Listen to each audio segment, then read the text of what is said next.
Donc les peurs, les culpabilités, t'approches pas, je suis pestiféré. Les croyances qui vont avec, tous ces trucs-là, c'est ça qui nous pollue, en fait, le plus. C'est pas le virus, hein. Ce qui nous pollue, c'est le mental menteur. Or, cette maladie mentale n'a pas de nom.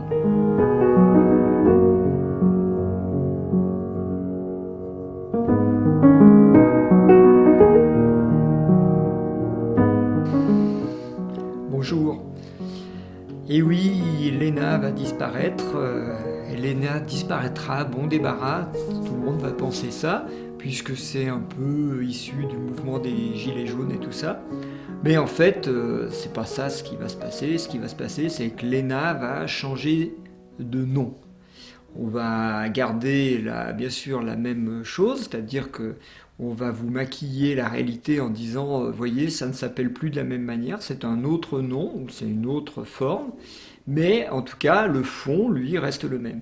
Alors moi, j'ai connu ça depuis très très longtemps, puisque j'étais longtemps dans l'éducation nationale, et dans l'éducation nationale, tous les ministres, de temps en temps, veulent faire une réforme, alors ils mettent des noms, ils vont changer des noms, c'est-à-dire que les filières vont changer de nom, on va garder les mêmes enseignements, quelquefois on modifie quelques petits détails, on va garder les mêmes professeurs, et on va dire que ça a changé, c'est nouveau. Voilà, c'est nouveau.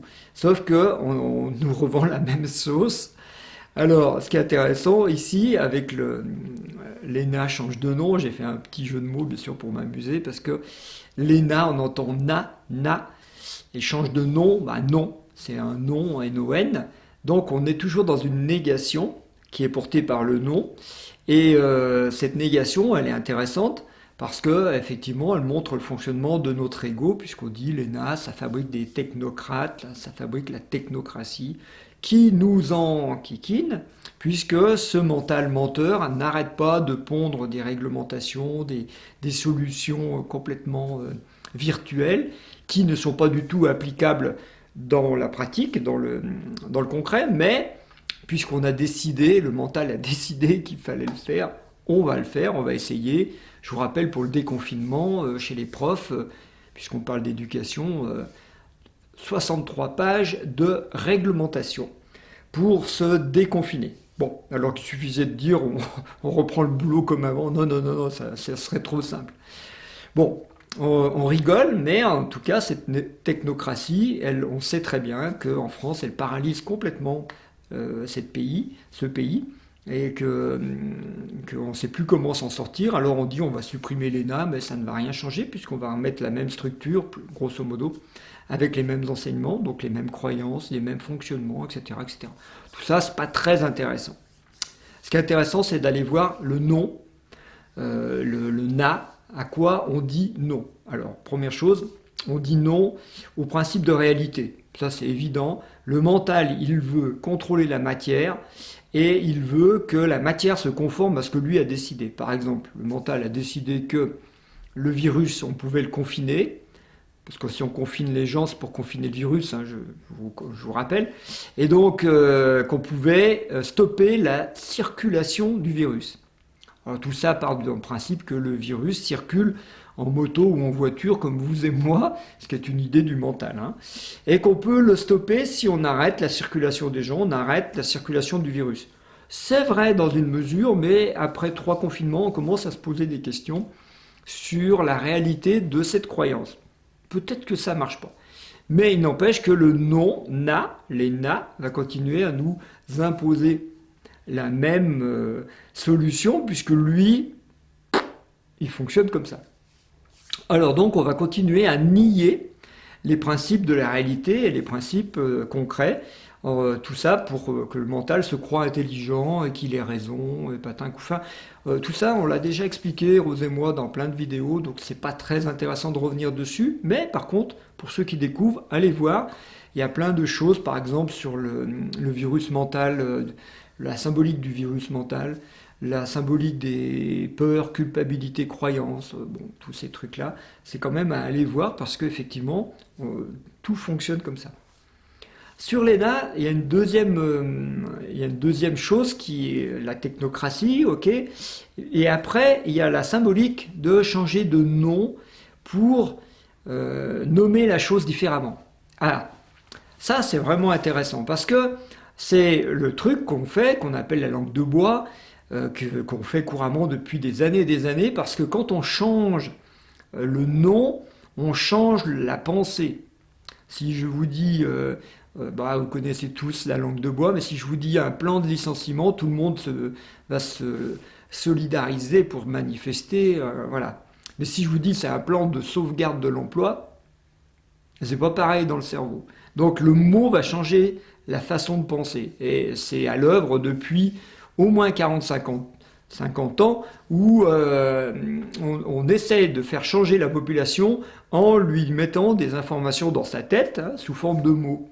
Donc là, par exemple, en changeant le mot, on va faire ni plus ni moins que ce que font tous les publicitaires du monde, c'est-à-dire de vendre toujours la même camelote, mais en disant ça s'appelle autrement.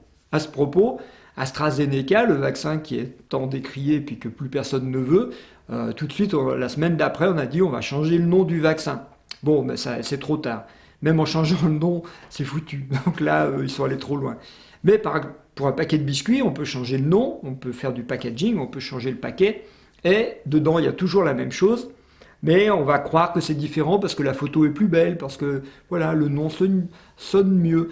Vous verrez qu'il y a plein d'entreprises qui, de temps en temps, essayent de changer de nom comme ça pour se redorer une image de marque, etc.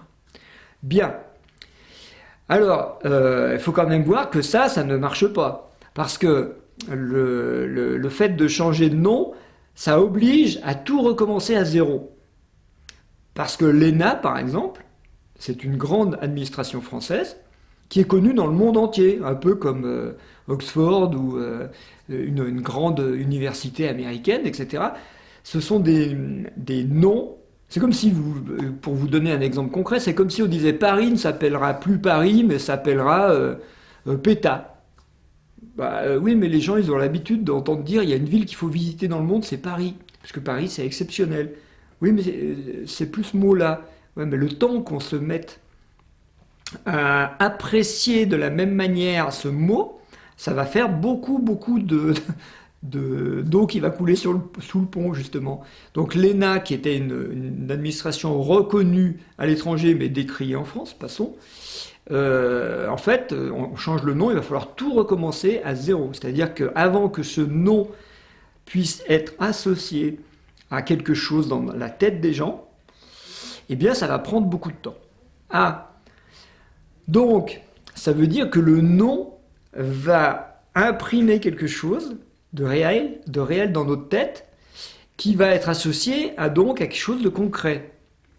Si on prend la symbolique du verbe, on se rend compte que le verbe, comme il est décrit dans la Genèse, l'Éternel crée toute chose, il crée les planètes, tout ce que vous voulez, les animaux, et après il dit à Adam, le masculin, porteur du verbe, de dire « tu vas nommer chaque chose que j'ai créée ». Et une fois qu'Adam aura fini de nommer les lions, les gazelles et tout ça, et bien après, il va pouvoir enfiler un habit de peau, c'est comme ça que c'est décrit, et donc un territoire, et il va descendre dans l'incarnation, puisqu'il a nommé les choses, elles existent, donc on peut descendre dans l'incarnation. C'est-à-dire que quand on nomme quelque chose, ça existe. Si par exemple, moi, j'ai mal au foie, et que je vais voir un médecin, je lui dis j'ai mal au foie, et le médecin me dit « Ah, ça s'appelle une cirrhose, ou ça s'appelle un cancer ». D'un seul coup, paf, j'ai quelque chose qui existe, qui est le nom d'une maladie. Le mal a dit. On a nommé le mal. Oui, mais le problème, c'est qu'avant, j'avais juste une petite douleur au foie, puis après, je me retrouve associé à un égrégore de pensée de tous les gens qui ont eu cette maladie, qui s'appelle par exemple cancer ou cirrhose, et je vais être obligé non seulement de traiter ma maladie, mais de traiter aussi cet ensemble de problèmes, de croyances, d'idées fausses. Si par exemple en ce moment on vous dit vous avez le Covid, c'est pas comme l'année d'avant où on vous disait vous aviez une grippe ou un rhume. Quand on vous dit vous avez un rhume, vous dites oh, ça passera. Si on vous dit c'est la Covid, catastrophe. Pourquoi? Parce qu'en un an on a associé plein de choses à ce nom-là. Alors c'est intéressant de voir ce que ça implique de nommer les choses. Nommer les choses, ça les fait exister. Mais quand elles existent, ça nous embête. Parce que moi, tant que j'ai mal au foie, je suis content, mais quand on me dit c'est un cancer ou une cirrhose, je suis pas content.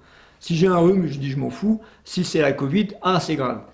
Et le simple non va faire qu'on va associer ça à quelque chose dans notre cerveau qui va être plus ou moins concrètement grave ou pas grave, par exemple. Et le problème, il commence là. C'est-à-dire que entre, par exemple, j'ai mal au foie ou j'ai un cancer, il y a une sacrée différence parce que quand vous pouvez vous réveiller demain matin en n'ayant plus mal au foie et là vous dites bah j'ai plus mal au foie et je fais ma vie, mais par contre ça va être difficile de se réveiller le lendemain matin en disant je n'ai plus de cancer. C'est pas la même chose. Donc on voit que nommer les choses, ça les fait exister. Oui, mais on fait exister du mal comme du bien. Et quand on fait exister le mal, le problème c'est comment s'en débarrasser. Alors, il faut se poser la question à quoi ça sert de nommer les choses. On le répète, je répète, hein, ça sert à les faire exister. Si Adam ne nomme pas les choses, il n'a pas le territoire de la peau, et donc il ne descend pas sur Terre. Et donc il n'y a pas d'incarnation. C'est-à-dire que les choses qui sont juste dans la tête, qui ne passent pas par le verbe, n'existent pas. Moi, je peux avoir plein de pensées dans ma tête, si je ne les dis pas, si je ne les nomme pas, elles n'existent pas dans l'univers. Mais à partir du moment où je les nomme, bloup, ça descend d'un cran, et là je les fais exister. Et je vais devoir faire avec. Alors à quoi ça sert? Ben, on le sait, l'incarnation, ça sert à vivre des frottements, des frictions, des contraintes qui vont éveiller la conscience. Donc quand on nomme les choses, on va éveiller la conscience. Et arrivé à ce niveau-là, on voit un petit peu à quoi ça sert. Donc, on récapitule, changer le nom, ça ne sert pas à grand-chose, sinon on va recommencer à zéro, mais bon, l'expérience de Léna s'arrête, mais il y a une autre expérience qui va commencer, qui va porter exactement les mêmes fruits si elle est conçue des mêmes ingrédients. Et on va critiquer la future, je ne sais pas comment ils vont l'appeler, institut, je ne sais pas quoi, on s'en fout. Cette chose-là sera dans les mêmes blagues où avant on mettait ENA, et ben maintenant on mettra ce nom-là, puis ça ne changera rien. Ça va juste retarder l'effet d'expérience. C'est ça qu'il faut comprendre. C'est que détruire quelque chose pour le remplacer par autre chose qui fonctionne de la même manière, ça ne change rien du tout. Et ça va juste retarder l'expérience qu'on fait et du coup la conscience qu'on peut en tirer. Donc nommer les choses c'est très bien, ne vouloir changer le nom ça sert à rien. Et il faut aller tout de suite dans l'expérience de ce nom, N-O-N ou N-O-M, peu importe, il faut aller dans cette expérience pour voir quelle est la conscience qui demande à émerger. Alors à ce moment-là c'est facile, puisque la technocratie, ça fait quand même un bon bout de temps que tout le monde critique et tout le monde voit que c'est nocif pour nous, même si ça a un principe de vouloir encadrer, régenter, etc. Hein, on ne va pas revenir là-dessus. Mais il y a un effet nocif quand cette technocratie veut tout régenter, tout diriger. Parce qu'elle ne peut pas diriger la matière. Ça, c'est l'enseignement principal. Moi, j'aimerais faire une parenthèse encore, c'est peut-être un peu long, mais ça nous emmène loin, parce que dans ces aspects que je travaille justement dans le stage nom du père, hein, pour ceux que ça intéresse, le nom du père, qu'on peut entendre N-O-N ou N-O-M, le père c'est le masculin, en fait on travaille tous ces aspects-là. Et bien dans cet aspect-là, il y a une chose dont je voudrais attirer votre attention, c'est que la maladie actuelle, Covid, cache une maladie mentale. On en a déjà parlé plusieurs fois. C'est pas un virus, parce que le virus, il tue très peu de monde finalement, mais très très peu. Par contre, le mental qui est derrière, c'est-à-dire les peurs que ça engendre chez le Covid, les culpabilités. Enfin, juste pour vous dire sur les peurs, j'ai des amis que j'ai vus récemment, ils m'ont dit t'approches pas, j'ai le Covid. Je dis bon, je m'en fous, je l'ai déjà eu aussi. Ouais, mais moi c'est le variant anglais qui me dit. Ah bon? Donc vous voyez comment. Ah bon? Parce que moi j'ai lu sur le variant anglais, j'ai lu que c'était finalement les études montrent que c'est pas plus grave que les autres. Hein. Bon, donc rien. Ouais, mais lui, la personne a dit oui, mais moi c'est un variant anglais. Bon, d'accord. Donc ça veut dire que moi c'est encore plus grave que ce qu'il y avait avant. Donc les peurs, les culpabilités, t'approches pas, je suis pestiféré.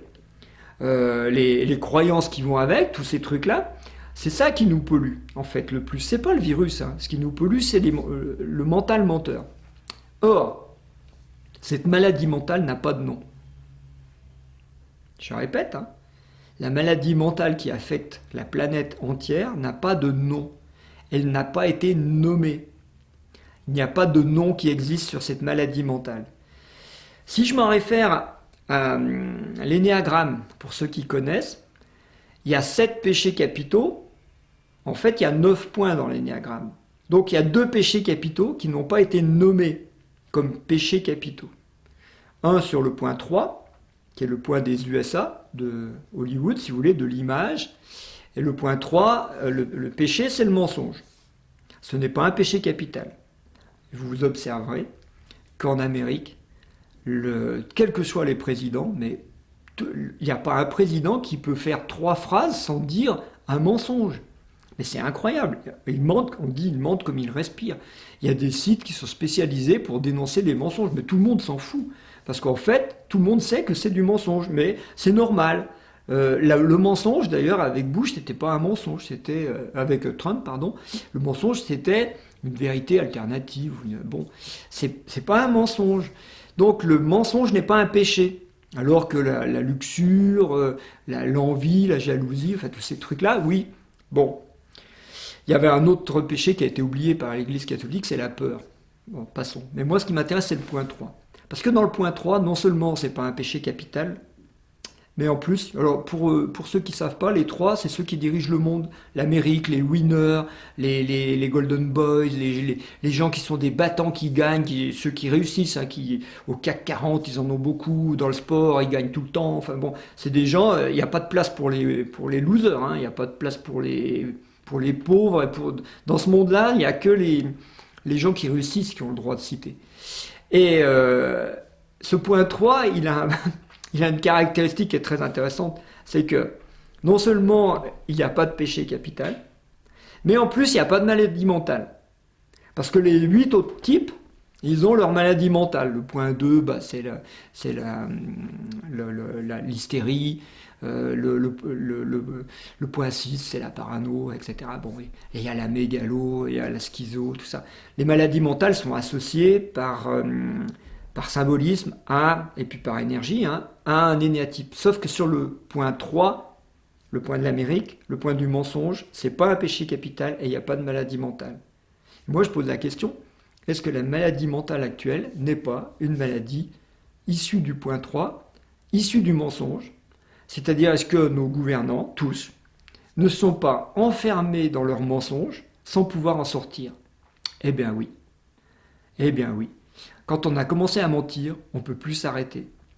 Quand monsieur le ministre de la Santé, dont je ne citerai pas le nom, commence à nous dire des mensonges il y a 1 an, il n'arrête plus de dire des mensonges. Ce n'est pas possible d'arrêter de mentir. Parce que arrêter de mentir, comment vous faites à part reconnaître que vous avez menti? Donc, et puis je signale quand même pour ceux qui connaissent l'énéagramme que notre président de la République, c'est un énéatype 3, justement. Comment on fait pour arrêter de mentir? Comment on fait pour que le verbe ici redevienne vrai? Eh bien c'est difficile et c'est compliqué. Eh bien ça pourrait être une maladie mentale que l'on n'a pas encore nommée, c'est-à-dire qu'on n'est pas capable de la définir, de la cerner, parce qu'elle n'est pas nommée. Elle n'a pas de nom. Donc elle agit sans qu'on puisse la contrôler, la dire.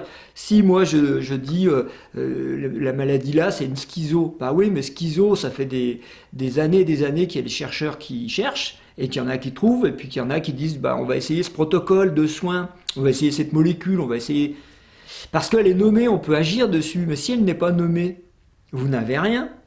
Donc actuellement, on est face à une maladie mentale qui n'est pas nommée et qui, du coup, fait ce qu'elle veut. Alors moi, je vous propose qu'on la nomme, c'est-à-dire on la nomme. On peut dire que c'est du mental menteur, on l'a déjà dit, mais c'est sûr que ça tourne autour du point du mensonge, c'est-à-dire de quelque chose qui ne dit pas la vérité. Voilà. Après, moi, si vous avez des propositions, j'aimerais bien que vous vous me fassiez des commentaires et vous mettez vos propositions. Moi, j'ai envie de la nommer comme ça. Il y a quelqu'un, il m'a dit, c'est mente-âme, mente-âme. Il y a mente de mentir et âme, ça dit le contraire de l'âme. C'est bien vu parce qu'en fait, le point 3 c'est le point de l'âme, mais de l'âme congelée. Et effectivement, c'est quelque chose qui veut se faire passer pour l'âme. Et on le voit bien en ce moment, c'est pour le bien, c'est pour que tout le monde aille bien, tout le monde sera vacciné pour être soigné, tout ça. Tout ça, c'est du bluff, hein, c'est un mensonge. On le sait, mais il n'empêche que ça se fait passer pour le spirituel. Et cette maladie mentale qui se fait passer pour quelque chose qui a la vérité et qui est spirituel, il faut la nommer pour qu'on arrive à la voir venir, parce qu'elle va revenir. Hein. Là, elle n'a pas fini de faire des dégâts, mais elle va revenir, puisque ça, on voit bien que dans les 10, 20, 30 dernières années, ça ne va que crescendo, ça ne fait que augmenter. Voilà. On observe ça, puis si vous avez des idées, moi je suis preneur. En tout cas, je vous dis à bientôt et merci de votre fidélité et de votre écoute. À bientôt.